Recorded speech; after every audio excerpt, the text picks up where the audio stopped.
Hey, what's up, y'all? Welcome to the All Hard Grit and Grind channel. So we're back at it again. We're back at it again with these Black History Month thoughts. And what we're gonna get into today is this historically black college called LeMoyne-Owen College. And I'm calling it historically black college because it's not a university exactly. It's considered a college still, but it is historic. It is historically black, and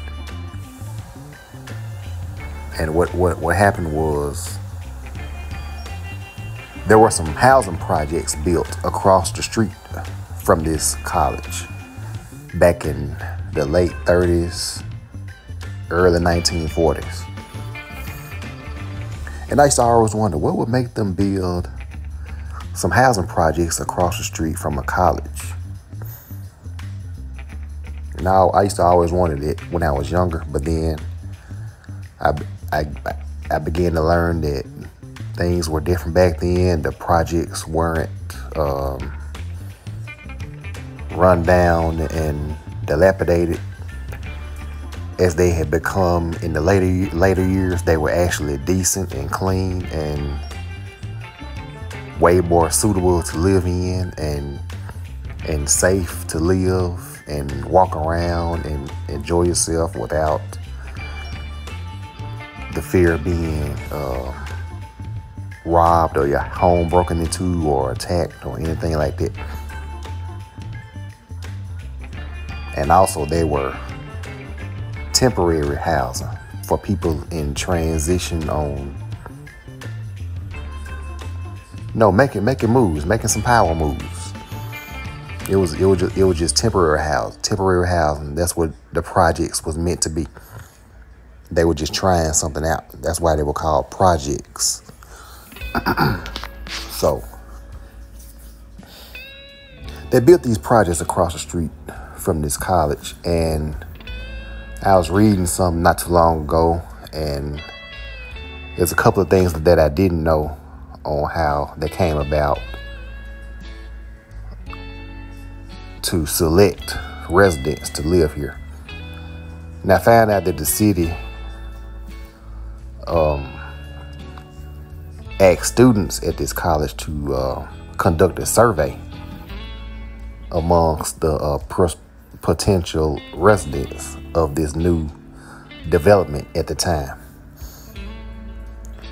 And with their findings, while conducting this survey, they would pick the first 590 residents to live here based on the results of the survey.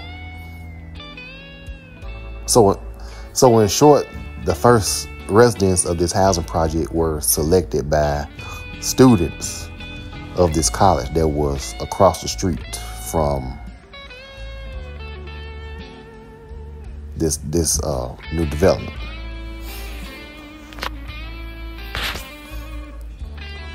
Now, the building of this new development didn't sit well with a lot of people, namely the people that had to be displaced. Now, what makes this very interesting is that the people that were displaced were middle-class black people. And these were middle-class homes that the city decided to destroy to make way for this public housing development.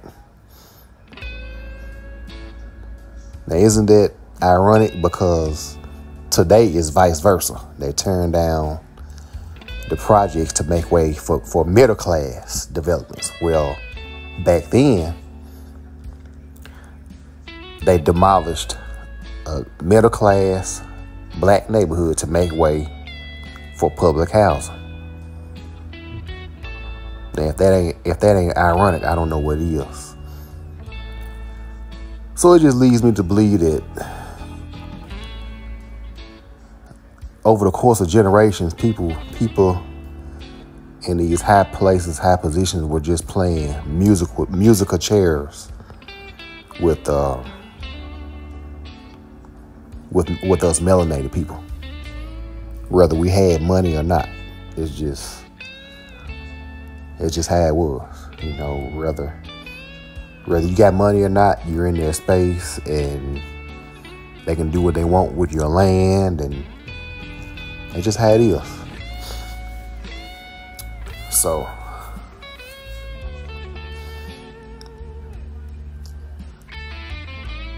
the black middle class in this area had to move to make way for this housing project. Now, fast forward to the 90s, the late 90s, mind you. This housing project that I just spoke of got demolished to make way for this new development that you see here. And the mayor of the city at the time was a strong proponent of this. And I used to wonder, why would he tear down the projects and displace all those people? And where are they going to go? They're going to be all over the city now. I mean, only thing he's doing is redistributing poverty. That's all he's doing. But what I didn't know at the time was, as I previously stated, that they displaced a black middle class community, people in this black middle class community, to make way for public housing. So basically what the mayor was doing at the time in the 90s was undoing what was done back in the early 30s. I mean, late 30s, early 40s. He was just undoing the transgression that city leaders decided to do. And by undoing it, he would put the middle class back where it was in the first place. See, I didn't know that the middle class was already there first. I didn't know that. So that's why I was wondering. And not just me, it was a lot of other people that wondering the same thing. But we didn't know that that area housed a black middle class originally. I didn't know that. But now I know. So it all makes sense now. So this new development here is called College Park. College Park most likely is due because of its close proximity to the black college across the street that remains there to this day. So what I want to do is I want to salute to the mayor. His name is Willie Harrington. He was the mayor of the city from 1991 to 1999, and come to think of, 1999 is when they demolished those projects. So and then they built these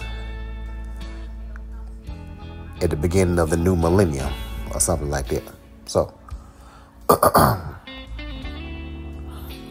that's all I have right now. I just thought I would share that with y'all, and it just goes to show you how things can come full circle, generations after generations later. So that's that on that, and I will holler at y'all later. Thank y'all for watching, and don't forget to hit the like button. Peace.